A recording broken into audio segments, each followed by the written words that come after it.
Hi everyone, Holly from Portugal here. I hope you're all well. This devotional, it's about opening your arms and receiving all the good things that God has for you and not sabotaging what He has for you because you think maybe you're not good enough. This really struck a chord for me last week from Carl's sermon, in particular when he spoke of Saul, and he said that Saul didn't believe that he was good enough.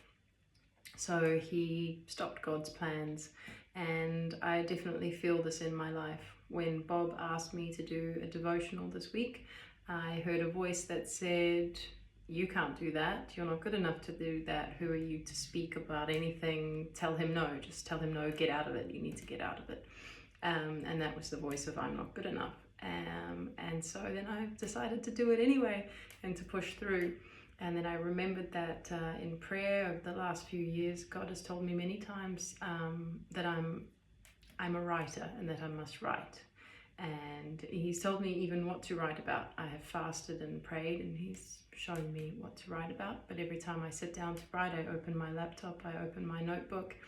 I think, who am I? I'm no one. Everyone's much better than me. I have nothing to say. And I shut my laptop and I shut my notebook, and the weeks go by. And so this really hit me hard, that if I continue to believe that I'm not good enough, I won't allow God's plan or what He asks of me to unfold. So I need to start believing and take these thoughts captive to Christ and believe that I am good enough to receive. And it reminded me of a paragraph from The Artist's Way, which speaks a lot about our relationship with God. And I just wanted to read, because it says, if we learn to think of receiving God's good as being an act of worship, cooperating with God's plan to manifest goodness in our lives, we can begin to let go of having to sabotage ourselves.